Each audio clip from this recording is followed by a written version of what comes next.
Hey guys, this is Ryan from Athletic Conceptual Training. We're serving the Livermore area and we really want to partner with you. Students, if you're ready to get better in basketball, volleyball, tennis, come and check us out. Look at our Instagram. We have a lot of content and we got more coming. We're one of the fastest growing company in the Bay Area and there's no other place to be. Parents, if you really want to unlock the potential of your student athlete, come and partner with us. Or if you yourself want to come out and get some training with Coach Ryan, don't hesitate. All you have to do is click the link below. Unlock your fullest potential. Be ready. Get up, act today. Let's see you soon. Hey everybody, this is Coach Ryan from Athletic Conceptual Training. Today we have a nice interview set up for you with another Oakland legend, Coach Traivon Soto Johnson. It's really nice to see you, and I'm really excited that you agreed to come on.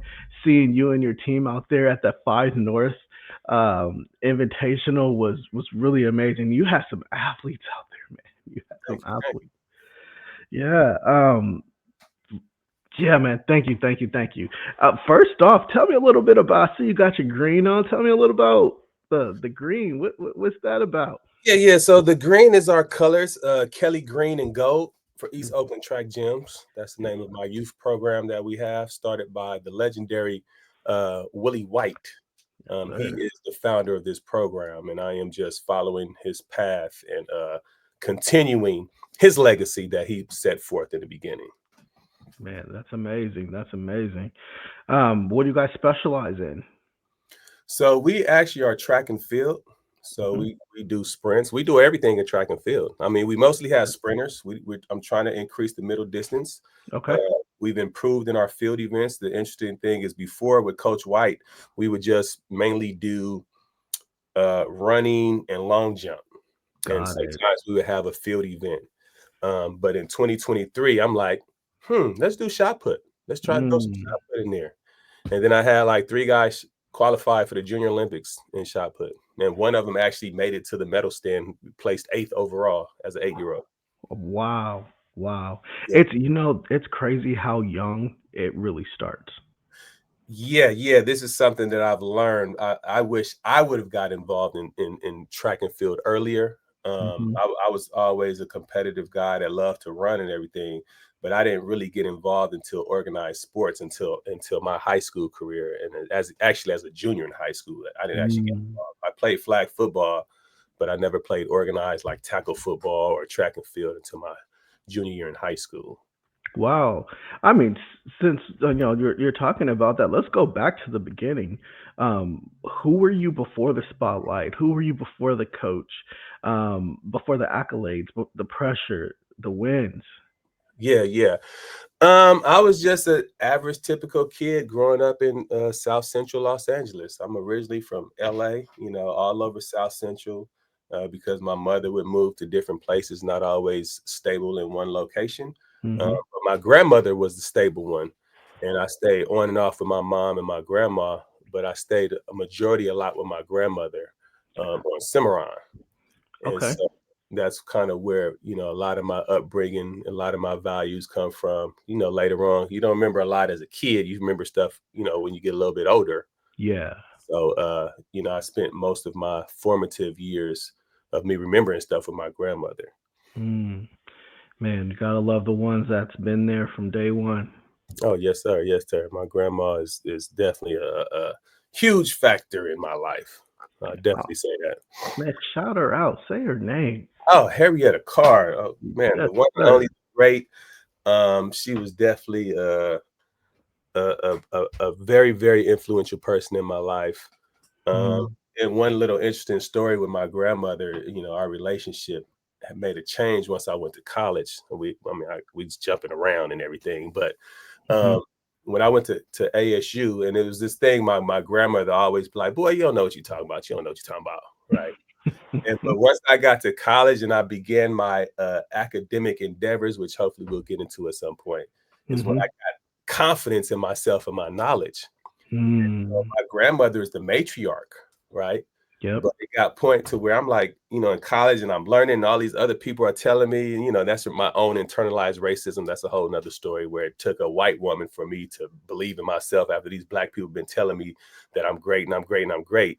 It wasn't Ooh. until I listened to a white woman where I actually believed it, reflecting on it on myself. But anyway, case in point, once I got that confidence in myself, then I wrote my grandmother this long letter like, hey, do you know all that I've been through? Like stuff that I've made it to college on my own. I got this scholarship and I'm this person, I'm this. And you used to say all these negative things about me, but I never took it serious. Like one of her favorite lines, boy, you ain't worth 2 dead flies. One of her favorite lines. 2 dead flies. Yeah. Again, now if you internalize that, can you see how you would feel if you ain't worth 2 dead flies? Right? Oh man.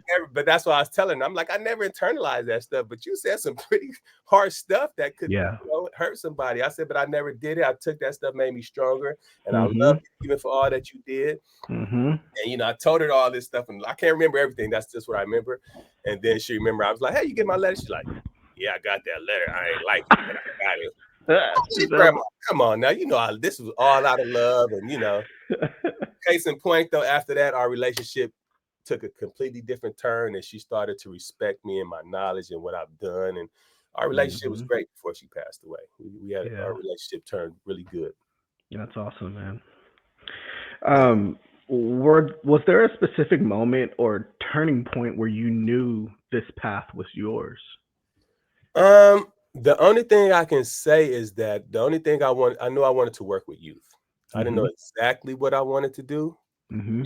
but I knew I wanted to work with youth, and it was because of, I would say, probably the lack of guidance I had as a youngster. Yeah. There were people that would be there, but nobody really pushed me athletically like Mm. like you need to be pushed. Yeah. And Yeah. so the only thing I knew I wanted to work with. So when I graduated from college or when I got my degree, like, what do you want to do? I said, I want to work with youth. I don't know what it is.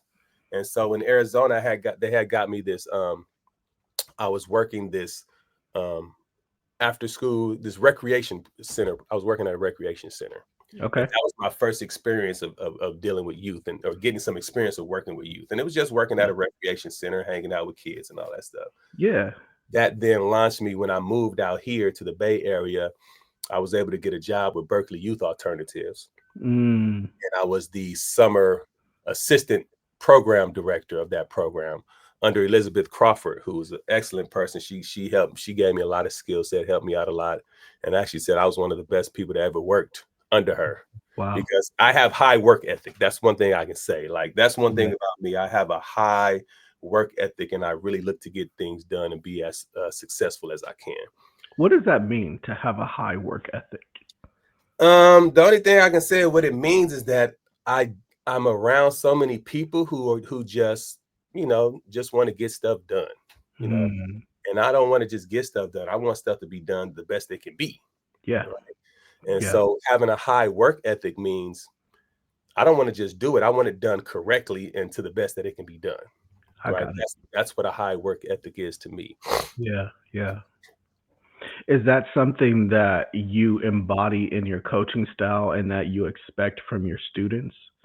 That is definitely what I do. I definitely push people as we get into my mantra or what I want people to do is I tell them I want you to be the best version of yourself. Yeah. That's what I'm looking for. I want you to be the best version of yourself, and that will apply in all areas of life. When you're Right. when you're with me, then it's athletically, Right. right? But if you're in Right. school, then you need to be the best version of a student you can be, right? Be the best uh, child you can be under your parents, right? So Mm. it goes into every aspect of life. Be the best version of yourself, and that's a process, right? It It's not is. an overnight thing. Like, I'm still No. growing, trying to be the best version of myself. I'm still, I'm growing, and I want to be. I'm just always trying to be better and trying to be better. Yeah, taking it back to Berkeley, would you consider? I mean, the next question is, who were the major influencers or mentors that shaped your mindset early on? I know you alluded to your grandmother. You alluded to what was the lady's name from Elizabeth, Berkeley? Elizabeth El- Crawford. Elizabeth Crawford. I mean, who else really But helped so shape that? Yeah, even before that. So one of the first people I mentioned was Hardy Williams' slave name, and I have to say that because that's how impactful he was. He was like, Mm. "You can call me Hardy, but if you're Mhm. gonna use my last name, you got to add slave name. So if you're gonna call me Mr. Williams, you got to call me Mr. Williams slave name, or if you're gonna call me Hardy Williams slave name." And Wow. he was this was my high school teacher, and he was my football coach in high school. And Okay. so he was one of the first people that planted that seed of understanding yourself and learning Yeah. about yourself, right? He was Yeah. the first person that planted that seed. And so, of course, me being a jokester back then, we'd be like, Mr. Williams, he'd be like, slave name. Like that's, he always like, slave name, slave name. Like, he always say that, man. Wow. Wow. Yeah, so that's how impactful. And the thing about it is, I want him to know how impactful he was on me Yeah. because he planted that seed early in the game. Another person who had an impact on me was Milton Qualls, who Mhm. was my junior college track coach. Okay. And so that's where the track love came in at because I was always a football player. That was my thing. I Yeah. got a scholarship to Arizona State, but I got a scholarship to Arizona State because of my track speed, right? Mm. And so Milton Qualls, like I did track in high school, but Milton Qualls is the one who came with some modern at that time modern type of training where we Okay. were doing resistance belts and working on balance, and he created this resistance belt that is what got me, my fastest time in 100 was a 10.81, and Okay. I was a football player. I wasn't a track guy. I was a football player, Woo. and that's why I said, and that was with a bad start. Like had Yeah. I kept running, I could have got to 10.5, low tens or something if I would have Oh, so kept. you pulled up short. No, it was just of my start. Like Okay. if I worked on my start more, that's how Mhm. I'm saying I could have dropped my time. But I was a Mm. football player. I wasn't Yeah. really working on it, right? Right. But Right. because I did track with him for 2 years. Um, and the second year, that's what I mean by I'm all in. When I do something, I'm all in. So Yeah. when it was football, I was all in football. When it Mhm. was track, I was all in track. And Mm. so my second year of being all in track, I actually was the MVP of the track team Wow. over these track guys. I was a Yeah. football player, and I got if you can go right now, my name is up as far as the most valuable player of the track and field of 1994 at West Los Angeles College. My name is up there. And it Wow. just shows my work ethic. Like I was just a hard worker. Like That what West Los Angeles College, if y'all see this interview, we need a picture of that. And don't take that name down. yeah, well, yeah, it's under Traivon Johnson. That's a whole nother long story, but Yeah. yes. Okay. Yep. Yep. Yep. So yeah. Okay. Oh, wait, hold up. Another person I got, so out here too, David Jackson was a huge influence, and that was a non-athletic influence. He was more of a mental influence. Okay. And I look at him as he was Morpheus and I was Neo, if you took like that analogy. Mm. He's the one who started giving me these books that started unlocking my mind and showing me my potential about who I was. And he was that guy that was out here once I moved out here. He was that influence. And Got then, into the Matrix. yeah, he was the one who was just giving me the information. I was like, ooh. And I was like, more and feed me more and more and more. Like I wanted more and more. Like I was really on that understanding self journey at that time when I met him. And so he was a great influence. And then I can't forget Willie White, who's the founder of East Oakland Track Gyms. He was definitely a high Mm. influence. The interesting thing about him is I did not know his accolades because he wasn't a person that talked about it and all that. Mhm. Look at my bio, I sent you a link to a page where he had write-ups of, Yeah. the legendary Willie White, Cal Berkeley standout, and all the accolades. Like I didn't know none of this because he never talked about it. We was just always cool working out. He would ask me what kind of workout should we do. Like, he was just that type of, Yeah. and I didn't know until his death, his passing, his transition. I didn't know about his accolades until we was at this funeral and all these people were speaking so highly about it. I was like, I did not know all this stuff. And I'm just like, man, this dude was just so humble where he didn't even trip off that. He was just trying to build something, Yeah. that he really, really felt passionate about. Yeah. Very special dude. I dabbled into it a little bit, but I'm very excited to continue to learn more about him. Mhm. Uh, A lot of people see the grind, but not the recovery. How do you manage your body, mind, and spirit as a high performer? Well, I would say definitely with routines. So Yeah. I wake up and I go ride my stationary bike for 15 minutes every morning. Okay. That's one thing I do, and then I do some push-ups. I do some sit-ups. Yep. Depending on what time of the year is, I may do some meditating. Uh, Mhm.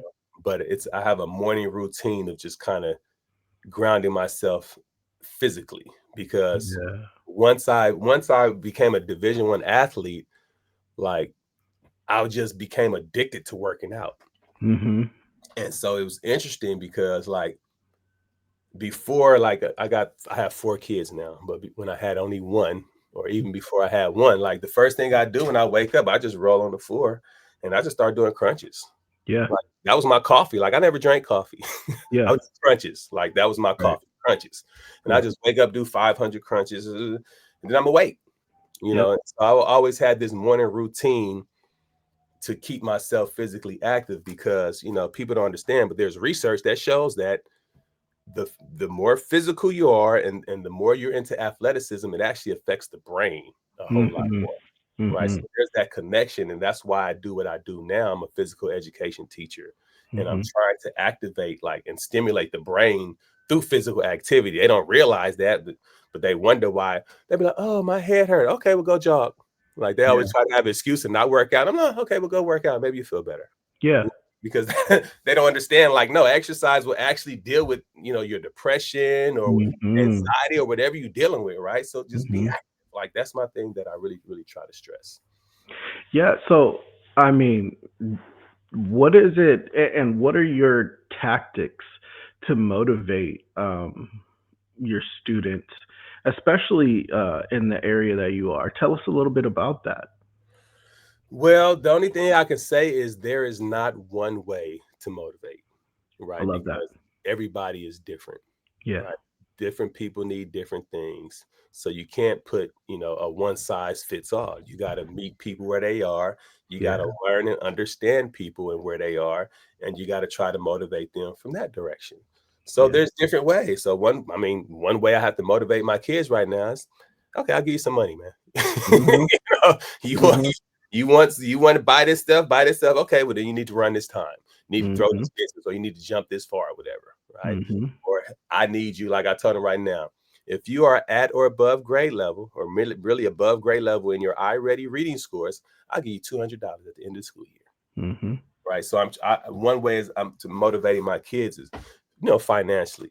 But Yeah. then the real thing is I'm really trying to get people to have intrinsic motivation Mm. because that's what really matters. Like when I'm Mhm. not here, what are you going to do? Yeah. Right? If I'm not in your ear, are you Right. going to do the work? And Right. so that's the real thing that I'm really trying to push into people is to have that intrinsic motivation, but they have to see the benefit of it as well, right? Because you can't have intrinsic motivation if you don't see the benefit in working out. Like this stuff is tiring, make my legs sore, right? Yeah. But you got to see that goal. But the short answer is, it varies. I'll have a speech, I'll talk to somebody like, okay, what's going on? And do you understand that this is going to make you stronger? Like Mhm. today, focus on today only. Let's focus on today. Let's focus on getting stronger today. I talk to my youth before practice to try to let them know, okay, hey, here's the opportunity to get better and get stronger. You're going to have to push yourself. It's going to feel uncomfortable, Yeah. but you're going to be stronger afterwards, right? You're going to have Right. time to rest later. So I need you to push yourself today, right? Yeah. Let's focus on this moment right now. Let's just focus right now.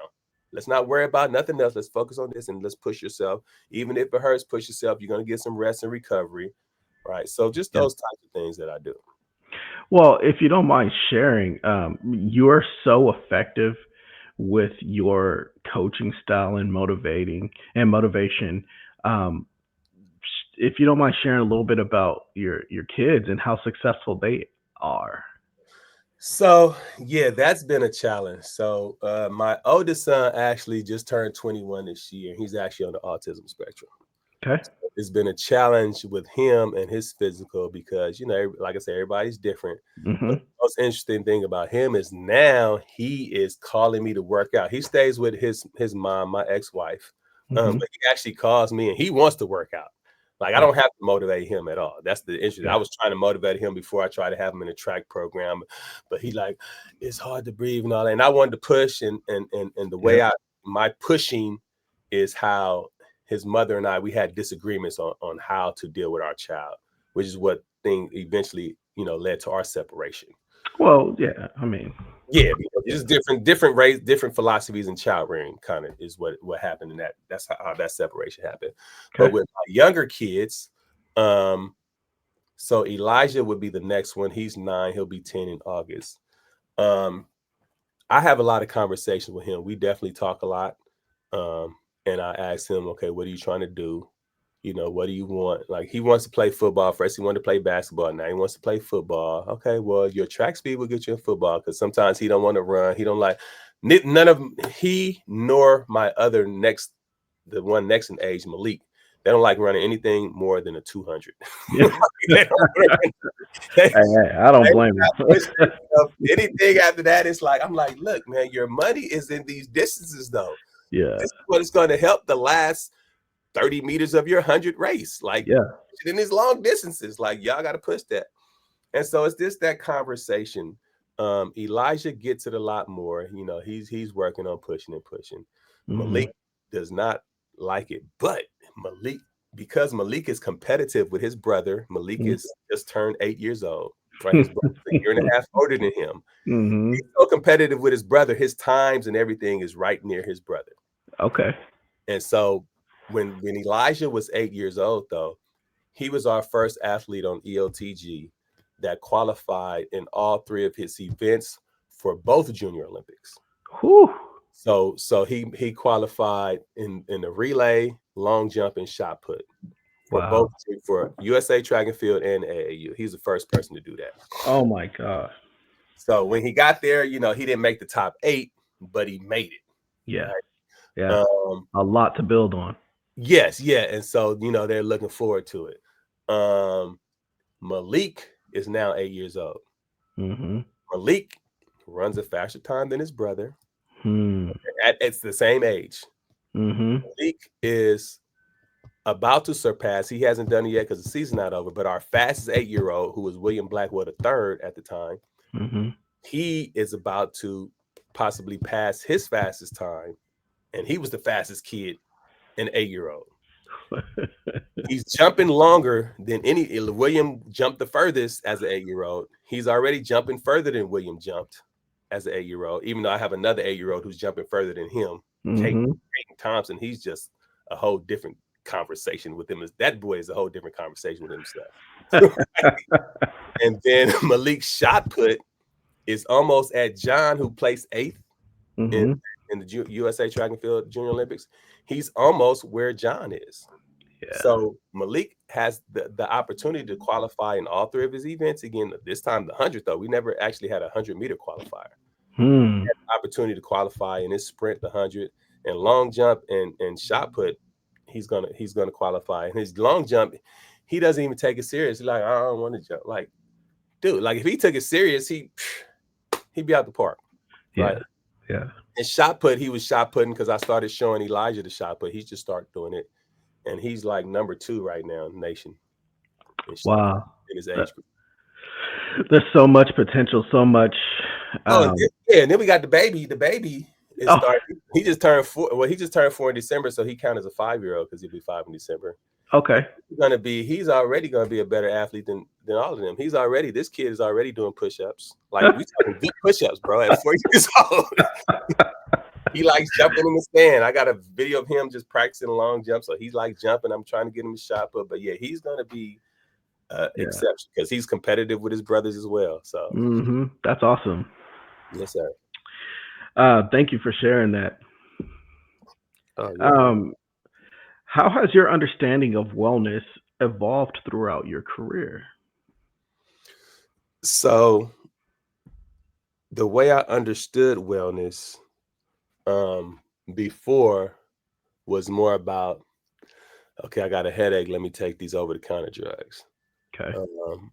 Everything was about doctoring over-the-counter drugs. When I was younger, my grandmother, worked at Kaiser all her life. So, she was definitely in the Kaiser, getting this surgery, dealing with this, all that. So it's a lot more into the medical profession. Okay. I've gotten older and learned, and I started learning about people like Dr. Sabi. I started learning about natural healing and wholeness, wellness. Now I'm definitely a lot more of a natural person. Okay. So I do natural remedies. So I find like teas that, I buy tea that you don't buy in a store in a package. Yep. So I like burdock root, elderberry, Yep. astragalus. Now I get these different teas, and that's kind of more. I'm more about it. My ideal of wellness now is taking natural ways and dealing with stuff naturally. Yeah. Eating a certain type of way, Yeah. eating food that has a mother or grows out of the ground. Yeah. Right. That's what I tell people. Well, how should I eat? I said, well, I'm gonna give you a basic. You need to eat stuff that has a mother or grows out of the ground. That's the best way to eat. Find a way to do that as much as you can, because in this fast-paced society, everything's packaged. You got this in a bag, this in a bag, this all kind of stuff. I know we got to eat and we got to survive, but the best way to eat is if it has a mother or grows out of the ground. Yeah, man, I love that. One of my favorite teas is I have a big rosemary bush, and I use that rosemary I use it for teas. I use it as a mist for my locks and my skin. And I have some mint and pineapple sage. Mix a little of that in there. I love that. Yeah, I agree. Yep. What's one non-physical habit that's made a major difference in your athletic or professional performance? I would say reading and research. Okay. Those are my main things. So reading things. I definitely read a lot of books about self, right? Yeah. My own self-improvement and self-healing mentally. And let me give you one person who had a great influence. One author that had a great influence on me is Dr. Naeem Akbar. He has such a profound impact on my learning, and it happened in Arizona State. So when we had our Black convocation, all the Black people had their own graduation at ASU. He was actually the guest speaker. Wow. And so I was going through, at that time is when I was going through my mental adjustment. So at Arizona State, upon my senior year did not turn out as I expected it to turn out. I thought I was going to go professional and all that stuff. I see. And when I didn't go pro, it was like, okay, now what am I going to do? Because my identity was so much attached to being an athlete and being a football player, where I had a whole identity shift, because now I'm not an athlete no more. I'm not a football player. Who am I? Right. And so that last year, I finished my senior year of football, but I didn't have a degree. Okay. And so I had to petition to get my scholarship extended so I can get my degree. Okay. When I did that, they accepted it because my writing skills had increased. My ex-wife at the time was also actually a English major on her master's program. So I see what you did there. In my writing. So I would write stuff and then I would give it to her can you make this sound good? So she helped me out with a lot of my writing, but she would also tell me why she was doing stuff. So it wasn't like she was just doing it for me. She was actually helping me become a better writer. That's awesome. And so, I petitioned, I got it extended, but then I was able to take classes that I wanted to take, right? Okay. To finish.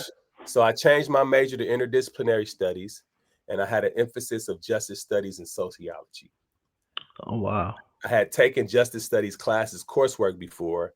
Okay. And so in order to get my degree, now I needed to take sociology classes. And it was in sociology where I really started to unlock my mind and learn a lot about myself and a lot of things, how I got influenced by a lot of things. Yeah. And so that was a great, great mind opener for me. And I'm sorry. Go ahead.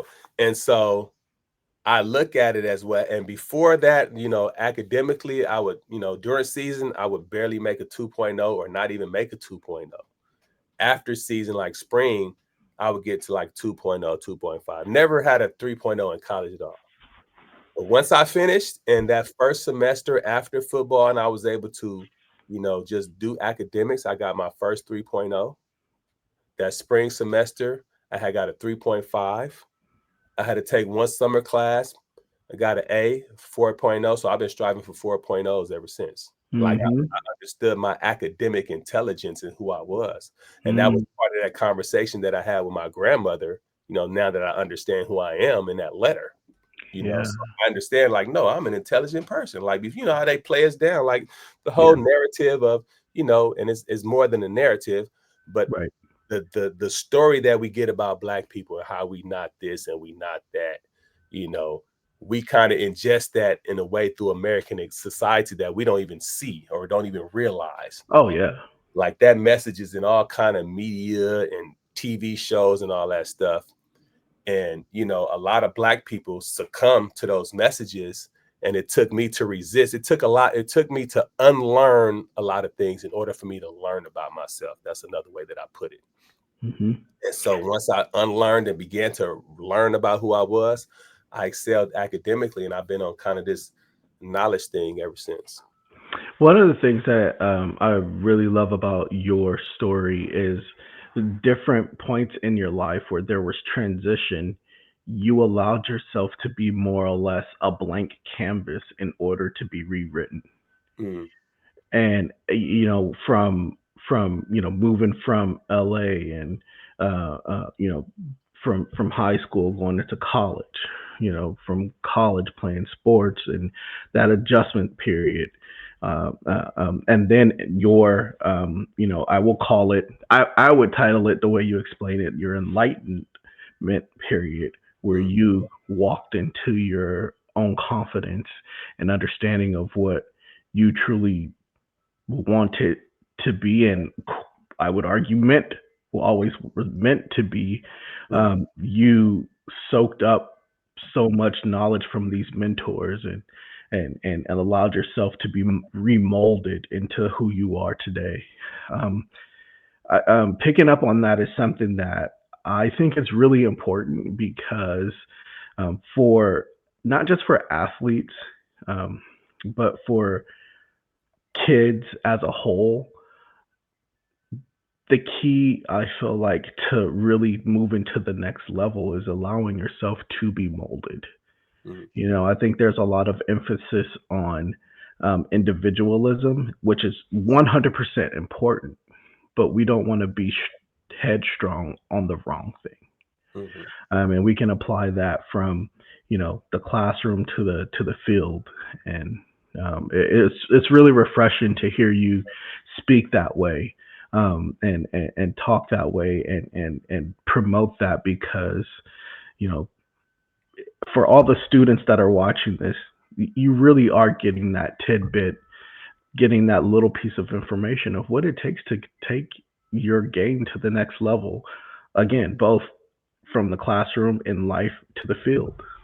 So yeah, I really appreciate that, and Thank I don't mean to hijack, but I just wanted to you. highlight that part, man. Like I think it's really important, growth, growth. Mhm. Definitely, I agree. My um, journey has not been easy. yeah, yeah. Um, Tell me a little bit more about Arizona State. What was that like for you? That was an experience within itself because, again, I was born and raised in Los Angeles. That's all I knew. LA, LA, LA. And again, that was my identity. Like Hmm. my identity when I went to Arizona State, I introduced myself. What's your name? Oh, I'm Trey from LA. How you doing? Yeah, Like yeah. people to this day still call me Trey from LA. I mean, as you should, though, right? Yeah. And that was my thing. LA, LA, LA.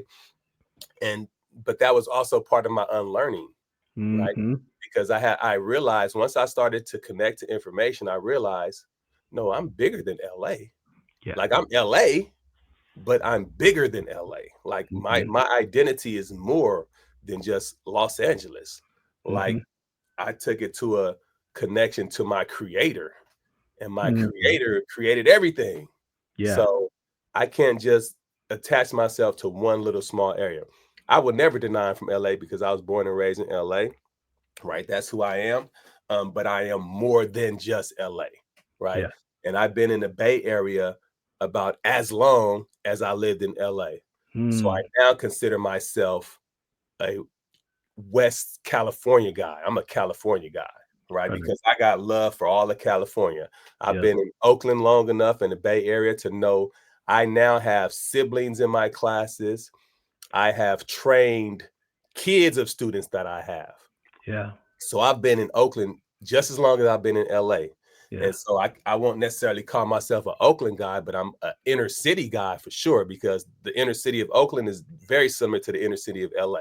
I work with inner city youth, and that's where kind of my passion is, because that's what I was born and raised in. I know why I did the things that I did when I was in that age, and now I'm here to help kids. Like, okay, I see why you're doing it, but let me tell you, there's another way to do it. You don't got to just do this. Like, don't attach this to yourself to where this is your identity.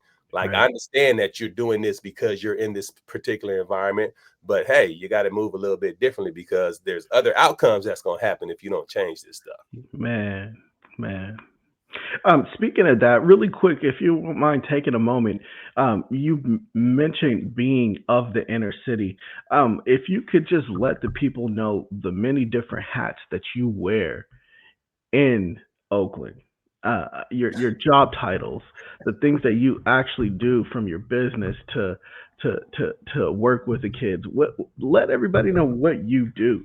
So yeah, so technically my biggest payment, where I get where I get my financial gains from, I'm a physical education teacher at Castlemont High School. Okay, Hmm. I've been at Castlemont since 2011. I'm going on over 15 years. I'm going on 15 years at Castlemont High School. And that's where I've been since then. Um, I was a physical education teacher at Roots International when Roots was around. So I was a founding Hmm. teacher at Roots International. So physical education teacher is my main hat. But I am the head coach at Castlemont High School. Before Castlemont, I was the head coach of Fremont. Hmm. So that's kind of where my track coaching began, even though I've been coaching with East Oakland track gyms longer than I've been coaching high school, because I started that when I was at Roots International, and when I connected with the 100 Black Men of the Bay Area and Dr. Alexander and the Tommy Smith Youth Movement. That's Mm. where I got connected to um, East Oakland Track. And at the time, it was East Oakland Track Group. That's what Willie White started. He started Okay. East Oakland Track Group. And I helped him change it to the gyms because I love the G. But I was Mm. like, what's our mascot? Like, East Oakland Track Group, what's our mascot? And that's why, I mean, he was so open. He's like, well, what you want it to be? I said, I don't know. I like the G. Let me figure out something. He said, well, let me know when you find it.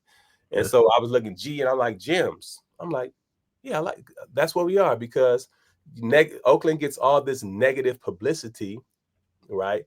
But the point of our program is, no, there's some hidden gems in Oakland that y'all not seeing. Whoo! And Say that's that again. we are the East Oakland Track Gyms. We are those that spotlight, that highlight, that positive thing that's happening in Oakland that y'all don't always see about or hear about. There Yeah. are a lot of gyms. Like, people talk bad about Castlemont. Castlemont is not a bad school. Like, it Mhm. has a reputation, but there are a lot of quote unquote nerds at Castlemont, right? You have Mhm. your handful of people that, do what they do, and but there are a lot more people who are there for their education, trying to learn, who want to, just better their lives. Yeah. So, track coach. As far as East Oakland Track Gyms, I am the head coach now, currently the head coach, and almost like the lead person, because we are officially a nonprofit. Okay. Coach White began the nonprofit certification back in the day, and we became official in 2017. Okay. Yeah. We didn't necessarily know, I didn't know anything about it. I was always just a coach. And so I didn't know anything about the nonprofit aspects of it. And upon his passing, we found out that the nonprofit status needed some tweaking, because paperwork wasn't being filed like it was supposed to be. Like, everybody want to Yeah. start, but if you don't know everything about it, then you're not going to do what you're supposed to do. Right. And Right. so I had no idea about it. But once he passed away, and then I had another partner at the time, where the program passed on to both of us, and she was more of the person who was dealing with the legal aspects and all that stuff in the nonprofit piece of it. I was the head coach, designing the workouts, getting kids, working on all that stuff. Yeah. Yeah. Last year, she resigned for our, some differences that we had. But the blessing of it is, and I'm like, look, I was telling her that I need you, but then it was almost a part of me like I had this connection with the creator, and I know, like, man, I know I'm doing good work out here. Yeah. I know that no matter what happens, I'm gonna be all right. Mm. So I had told her, like, okay, well, if you're gonna leave, that's fine. Just make sure you give me all the information, you know, and I'm gonna keep this thing going because I just know I got that feeling that I'm at that point in my life where I know no matter what I put my hat into or put my foot into, I'm gonna give it my all. Yeah. Right where I'm at. And so the blessing behind her leaving is now I get to understand the nonprofit aspect of it and what needs to happen. Yeah. Filing paperwork, holding these meetings and doing all this stuff. So Yeah. it's giving me the broader perspective of the program and not just the coaching side of it, but the business aspect of it. Yeah. That's So amazing. getting that knowledge of it. And at Castlemont, I do almost everything besides just teaching coach. I have a walkie-talkie, so I go help um, deal with disputes if it's on campus. If you know they need some help somewhere, hey, I go talk to the kids. Come on, y'all, what's going on? Hey, okay, they need you to leave. Like, so I'm kind of a culture keeper on campus, and I just assist anywhere, man. Like I used to be Yeah. the athletic director at Castlemont when I was there, Okay. and I'm possibly might be getting back into that position next year because the other athletic director this year is no longer the athletic director. And, you know, I told him I'll help out. Yeah. You know, I don't want to do it by myself, but, you know, I will do it. So, you know, some athletic directing. Um, yeah, and just I do personal training. Also, I'm a personal trainer. So I train a couple people on the side. Yeah. And yeah, I mean, A little hats, bit of everything. bro. I got Yeah. Yeah. Man, that's amazing. I mean, just to have the energy and the commitment and drive to keep all that going on, I think it's much appreciated and also felt, someone like like just being everywhere in all these different places and having that strong impact and positive influence, man. That Thank you. you can't put a price on that. Whew, yeah, and I don't even need the price, man. I just want what's best, you know. I just want what's best for the kids, man. Best for the next generation, you know. That's what Yeah. I do. What do you think people misunderstand most about your journey? Um, I don't know because I don't know how many people actually know me and what their perception is of me to Okay. say what they're misunderstanding. Right. Um, but I will say that I don't know. You may think I'm this. I don't know what they. Again, I don't know what people think about me. That's the thing about it. So I can't say what they misunderstand. But I will say that I was the typical average kid Mhm. growing up in Los Angeles. I grew up in a gang infested neighborhood. And I tell people that LA is different than Oakland because the difference is if you're going to grow up on a block in Oakland, you're from that block. Mhm. In LA, you grew up on a block with a gang neighborhood. You're not from the gang unless you get put on. Mm. I never got put on the gang, but a lot of these dudes are my friends and peers. Right? I can Mm. tell you a whole story about my three partners that were gangbangers that I went to West LA College with. Yet I'm the one who went on to get a scholarship to Arizona State, and they did not Mm. because of their environment and everything. Uh, Yeah. but yeah, I was doing similar stuff that you do in the neighborhood. And I changed a lot of my ways when I got my scholarship. You know, I changed. Mhm. I look at it as survival, right? Yeah. We're organisms and we're here to survive. Yeah. Needed to survive in LA, I needed a certain survival skill set in order to survive in LA. Mhm. I was 30 seconds away twice from being shot in LA, Mhm. which is what um, allowed me or made my decision like I got to get out of here, man. Death is getting too close to me. Yeah. And Yeah. one of them is fun. It's ironic that it was kind of documented in a documentary because there was a documentary of my neighborhood at the time when I was there that I didn't know what was going on. But it Mm. was called Slipping 10 Years with the Bloods. Mm. They did a documentary following these four gangbangers in my neighborhood. And these guys that I knew, one of them I knew really good because it's interesting. They followed him and they showed him when he died and got killed, and they were showing about the funeral and all that stuff. Okay. I was there when he got killed. I saw him when he got killed. That is Oh, the wow. about that documentary. Like I don't want to get too much into my childhood and stuff that I was doing, but I told him I was going to hang out with him after I came from the store. Had I went to hang out with him before going to the store, I would have been right there and got shot with him and killed with him. Wait. I don't mean to make light of this, but it's kind of like Boys in the Hood. When we Oh, went to the store. hey, the And scenario is funny because again, my name is Traivon. I'm the athlete in the neighborhood, so that's kind of man, like my role. I was the athlete in the neighborhood, yeah, amongst all the gangbangers. Like, but they yeah, know I'm the guy, and right. just to dabble a little bit into what I do when I was younger, I sold weed. That Mhm, was my income. There was no jobs. This was Reaganomics. mhm, And so that was one of the things that I was doing back then before I got my scholarship. Because once I got my scholarship, I'm like, I'm done. I'm out. I made it. yep, Deuces. right, Right. right, But that was one of the things. And so, but I was the athlete though. I was athlete and I mhm, had to make some, I had to eat. yeah, Right. So that was my yeah, way of eating. Um, and so, yeah, yeah. And so, but yeah, Traivon, like, it's yeah, Trey, yeah, kind of a yeah, combination of Trey and Ricky is more what I'm a combination of. yeah. Ricky. Yeah, yeah. Oh man. But survival skills, I'll say on survival skills too. So LA was a specific type of survival skill because we was talking about ASU. Mhm, And when I took those same survival skills to college, that's when it was a reflection of me like, wait a minute, I'm not in LA no more. I don't have to use these survival skills. I got to yeah. survive in a different way in this university. Mm, So that's where I began to get my academics up because I had to survive in this university, right? yeah, And so now I'm in the Bay Area.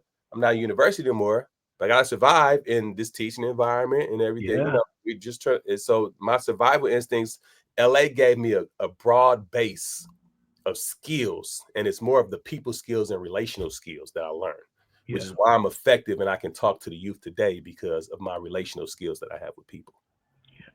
man. Um, if you could design a blueprint for the next generation of athletes, what would it include? Uh, Let me see. If I could design a blueprint, it would be discipline, is one thing. Okay. You got to have discipline. You got to have discipline. You got to read, Yeah. right? Right. And the whole thing of how you eat, right? Hmm. You eat things that have a mother or grows out of the ground. Okay. Yeah. Set goals. Hmm.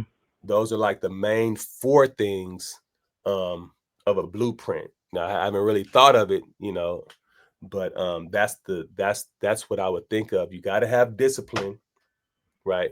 You also got to be able to willing to sacrifice. Hmm. That's one thing that I realized why I wasn't successful or as successful as I should have been at Arizona State is because I didn't make the sacrifice. Okay.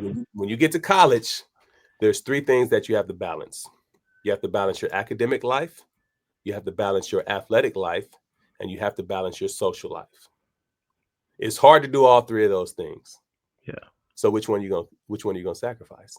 Right. I was the athlete and the social person, which is Yeah. why I never had a 2.0 or low 2.0 because I didn't focus on my academics, right? Right. Had I focused on my academics and my athleticism, I would have been a lot more successful Yeah. because that's mostly what the people who are successful and go on to the next level, professional level, they know how to sacrifice their social life. Yeah. And so I didn't know how to do that because, I was a social guy. It was my thing. I'm straight from LA. I'm relational. I know how to talk to people and have fun. And, you know, Right. so Right. but that's where that sacrifice come in. So having discipline to do what you need to do, right? Set goals, having the discipline to follow your goals, right? Make sure you're reading and always trying to improve yourself. Try to be the best version of yourself and learn how to eat because eating affects the mentality. Hmm. Um, what's next for you that no one else sees coming? Uh, well, if I had something that nobody see, I wouldn't want to tell them, but surprise is the Hey, best element. hey, a little sneak peek. That's what we asking for. Yeah. I mean, because I mean, I don't really advertise a lot that I do, but the only thing I'm Okay. trying to do is I'm really trying to build EOTG. That's what Yeah. I want this to become, a self-sufficient Mm-hmm. program slash nonprofit. Yeah. That's what I'm working towards. So as I continue to teach, my goal is to retire and just focus on EOTG. Yeah. Like that's what I would. I would never sit. I can never retire and not do nothing. That's just not me. Right. And I understand now why Coach White did it, because Coach White was retired, but you just can't sit around and do like when you're an athlete, you just can't sit and do nothing. If you can, then you were never an athlete. Right. Like there's no way I can just sit and do nothing. And so his thing, that's what he was doing. He was building EOTG. That's what he wanted to do. That was his baby. Yeah. And so my goal as being his understudy slash, assistant coach slash co-coach, because we were actually co-coaches, like our levels was on so many different levels, because when I became the head coach at Castlemont, I hired him on like, hey man, I Yeah. got coaches, come be my coach with me, Yeah. And so, you know, just that. So making this program sustainable is what I'm looking to do, where it has the funding that it needs and where it has the people resources that it needs, because that's really what you need. Who's going to come in? So if I'm not here, who's going to come coach and be the next generation of coaches to continue this program going? So that's Yeah. pretty much what I'm trying to do. I'm trying to make this program self-sustainable. That's yeah. You're on your way. Thank you. Thank you. If today was your last interview, what would you want the world to remember you for? I try not, I have this balance of, being humble and confident and cocky, that I try to maintain this balance. In LA, I was definitely a cocky person. Confident. I would say cocky more than confident. And it's because when I was really younger, I would say I did have kind of low self-esteem, right? Okay. I wasn't, I didn't see myself as this positive person, or I didn't always exude. It was more of a fake confidence, because Mm-hmm. I knew how to mask and parade, but it wasn't really internal. Internally, I had my own self-doubt within. Mm, Um, and so, um, moving on, I came to understand myself a little bit more and become more confident. And so it's the ideal of, what do I want to remember? I don't know if I necessarily want to be remembered for something. I just want to give give back. That's really what okay. I'm trying to do. Want to give back. Yeah. And so, if anything, I want people to know about me, and what I want them is, I just want you to be the best version of yourself. I Mm, try to repeat that mantra over and over, like, be the best version of yourself, because that's what we need in general, and especially in this day and age, right? yeah. Be the best version of yourself in all aspects of your life. Like, Yeah. strive to be your best. Strive to do your best, again, at home, in school, athletically, um, whatever your hobby is, just strive to be your best at it, because that's what we do to a certain extent. That's why people play video games, right? They Mm-hmm. try to they want to pass this particular level, but you got to get your skill set up in order to pass this level. Yeah. So don't just leave it in the video game, put it in other aspects of your life. Yeah. That's what it's about. So just be the best version of yourself is what I want people to know. And with that, ladies and gentlemen, Coach Soto. Thank you. Thank Thank you you. very much for joining me on this podcast, and really talking and speaking and sharing your stories. Um, we need people like you, and I really admire the work that you've been doing and continue to do in Oakland, at Castlemont, with your business. Um, I'm just, I'm really proud to be able to be here, to even have the opportunity to speak with you. So thank you very much. Yeah, and I appreciate you for having me here. This is an opportunity that I never thought would come around. You know, Yeah, yeah. so luckily this is here. And I'd also tell people, one thing that I've learned about myself is, learn as much as you can, Yeah. because you are your most valuable asset. And I'm Mm, and I'm speaking of that in relation of, because I've come to realize something about myself. The only reason people are doing other things that I don't do is because I don't have the information that they have. If I had the same information that somebody else would have, I feel like I can do as good of a job, if not better.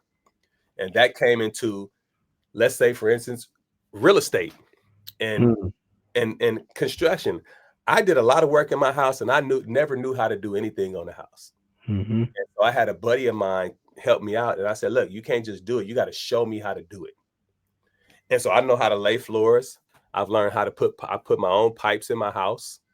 I know how to do dry. Like I didn't know how to do any of this stuff until I got a house. Yeah. And so, and it's only because I got the information, and now I can do it. So it's just about information. People got to believe in yourself, because I realized, like, hey man, people are doing jobs because of information. If you get the information, you can do the same job. So just that's why the reading thing comes into play. So keep reading and just keep trying to be the best version of yourself. Yes, sir. Ladies and gentlemen, thank you for joining us. Thank you. Soto. Thank you. Thank you. Hey guys, this is Ryan from Athletic Conceptual Training. We're serving the Livermore area, and we really want to partner with you. Students, if you're ready to get better in basketball, volleyball, tennis, come and check us out. Look at our Instagram. We have a lot of content, and we got more coming. We're one of the fastest growing company in the Bay Area, and there's no other place to be. Parents, if you really want to unlock the potential of your student athlete, come and partner with us. Or if you yourself want to come out and get some training with Coach Ryan, don't hesitate. All you have to do is click the link below. Unlock your fullest potential. Be ready. Get up, act today. Let's see you soon.